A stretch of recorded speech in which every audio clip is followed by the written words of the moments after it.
Senhora Presidente, Excelência, ilustres membros da Assembleia Geral,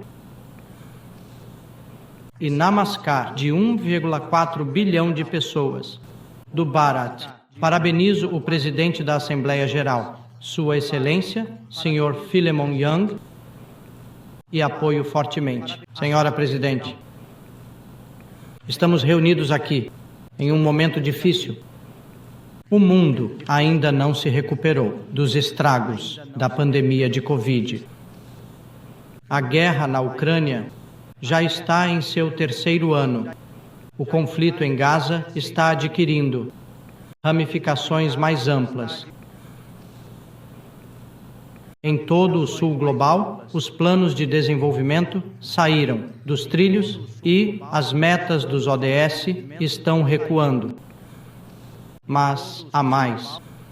Práticas comerciais desleais ameaçam empregos, assim como projetos inviáveis. Aumentam os níveis de dívida. Qualquer conectividade que desrespeite a soberania e a integridade territorial adquire conotações estratégicas, especialmente quando não é um esforço compartilhado. Os avanços tecnológicos, que há muito tempo são uma fonte de esperança, agora são, igualmente, um fator de ansiedade. Os eventos climáticos ocorrem com maior intensidade e frequência. A segurança alimentar é tão preocupante quanto a segurança da saúde. Na verdade, o mundo se encontra fracionado, polarizado e frustrado. As conversas se tornaram difíceis, os acordos ainda mais. Isso certamente não é o que os fundadores da ONU teriam desejado de nós. Senhora Presidente, quase exatamente 8 décadas atrás, os primeiros passos para a formação da ONU foram dados aqui perto, em Dumbarton Oak. Refinados posteriormente na Conferência de Yalta, foram finalmente aprovados em São Francisco. Os debates daquela época giravam em torno de como garantir a paz mundial, um pré-requisito para a prosperidade global. Hoje, encontramos tanto a paz quanto a prosperidade igualmente ameaçadas. E isso, Senhora Presidente, é porque a confiança se erodiu e os processos falharam. Os países extraíram mais do que colocaram no sistema internacional, enfraquecendo-o no processo.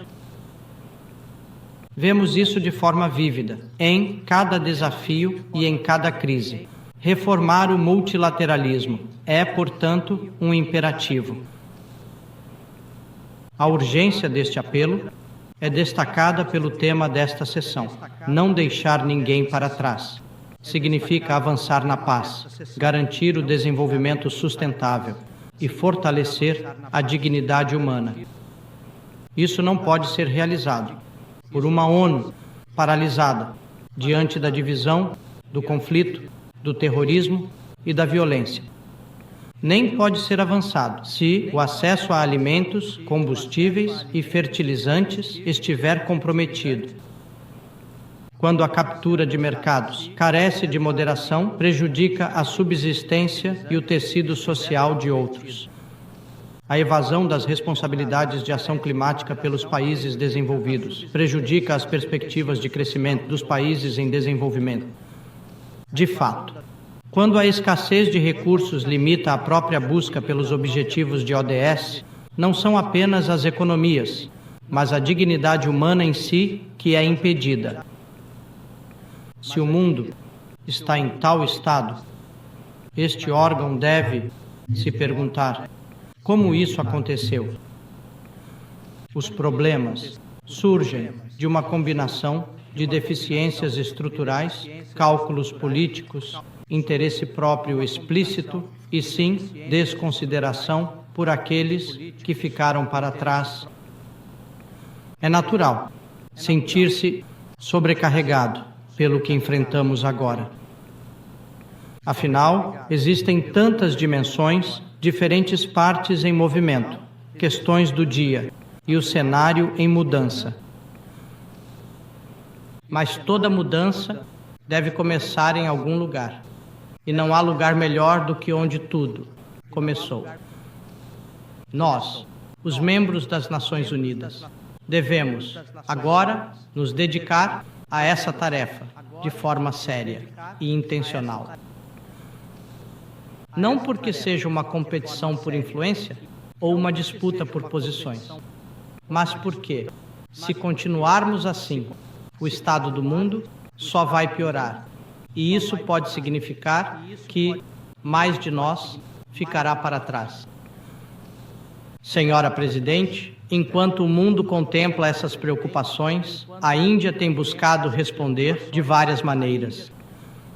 Primeiro, ao focar nas questões dos vulneráveis, mulheres, agricultores e jovens, e elaborando políticas e iniciativas direcionadas para seu aprimoramento. O acesso garantido à água encanada, eletricidade, gás de cozinha e novas casas está mudando a vida de milhões de pessoas. A diferença de gênero começou a se fechar, seja na saúde, na educação ou no local de trabalho. Nossos produtores de alimentos, 3 vezes por ano, recebem apoio financeiro com o clique de um botão.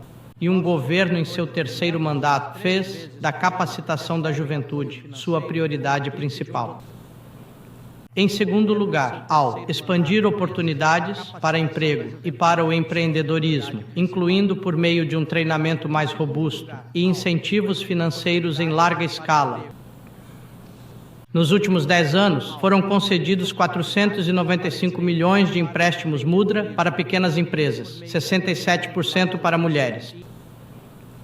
6,56 milhões de vendedores de CEN obtiveram 8,85 milhões de empréstimos. 45% dos beneficiários são novamente mulheres. Em terceiro lugar, ao criar modelos que possam ser replicados em outros lugares. Isso pode incluir a entrega digital ou a melhoria da qualidade da governança e dos serviços públicos. E instalações de saúde acessíveis e a preços acessíveis. Uma infraestrutura pública digital e uma farmácia popular são hoje exemplos do que a Índia pode oferecer ao mundo. É também uma visão alternativa, onde a tecnologia é usada para empoderar e não para dominar. Quarto, incentivando o Sul Global a expressar suas preocupações compartilhadas e a se unir.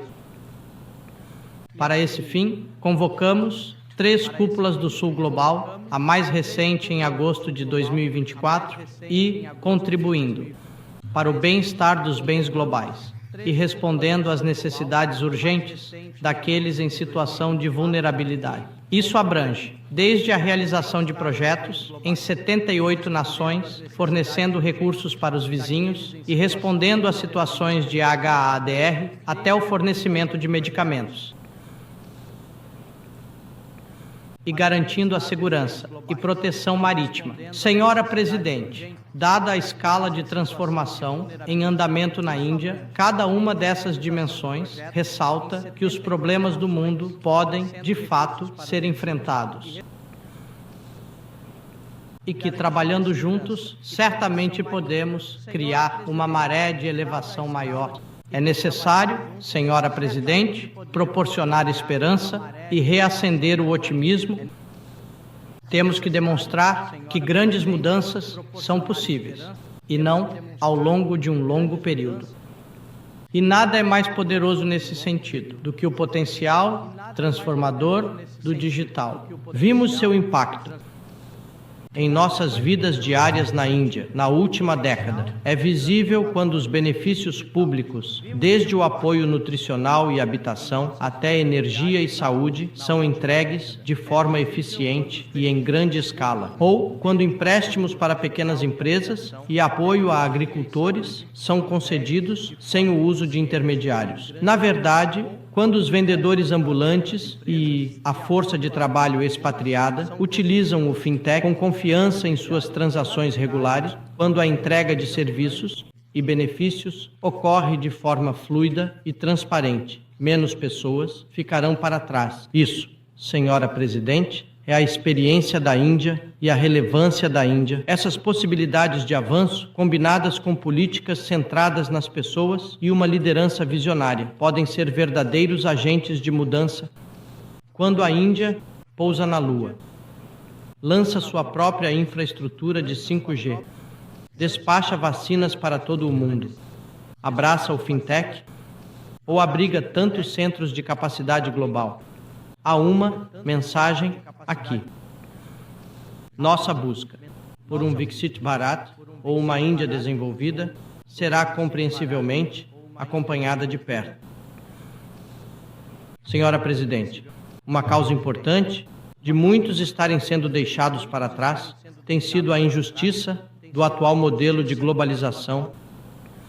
A superconcentração da produção tem esvaziado muitas economias, impactando seu emprego e estabilidade social. Democratizar a produção global, construir cadeias de suprimento resilientes, garantir serviços digitais confiáveis e promover uma cultura de código aberto, tudo isso promove a prosperidade generalizada. Existem respostas econômicas, assim como existem sociais. Senhora Presidente, a ONU sempre manteve que paz e desenvolvimento caminham juntos. No entanto, quando surgiram desafios para um, a devida consideração não foi dada ao outro. É claro que suas implicações econômicas para os fracos e vulneráveis precisam ser destacadas. Mas também devemos reconhecer que os conflitos em si devem ser resolvidos. O mundo não pode ser fatalista em relação à continuidade da violência em grande escala, assim como não pode ser indiferente às suas consequências mais amplas. Seja a guerra na Ucrânia ou o conflito em Gaza, a comunidade internacional busca soluções urgentes. Esses sentimentos devem ser reconhecidos e colocados em ação. Senhora Presidente, a ONU é um testemunho dos princípios acordados e dos objetivos compartilhados da ordem mundial. O respeito pelo direito internacional e pelos compromissos está entre os mais importantes nesse sentido. Se quisermos garantir a segurança e a estabilidade global, é essencial que aqueles que buscam liderar deem o exemplo certo. Nem podemos tolerar violações flagrantes de nossos princípios básicos. O terrorismo é antitético a tudo que o mundo representa. Todas as suas formas e manifestações devem ser resolutamente opostas. A sanção de terroristas globais pela ONU também não deve ser impedida, por razões políticas. Senhora Presidente, muitos países ficam para trás devido às circunstâncias, além de seu controle. Mas alguns fazem escolhas conscientes com consequências desastrosas. Um exemplo notável é nosso vizinho, Paquistão. Infelizmente, suas transgressões afetam os outros também, especialmente o bairro. Quando esta política incute tal fanatismo entre seu povo, seu PIB só pode ser medido em termos de radicalização e suas exportações na forma de terrorismo. Hoje vemos os males que tentou impor aos outros, consumirem sua própria sociedade. Não pode culpar o mundo.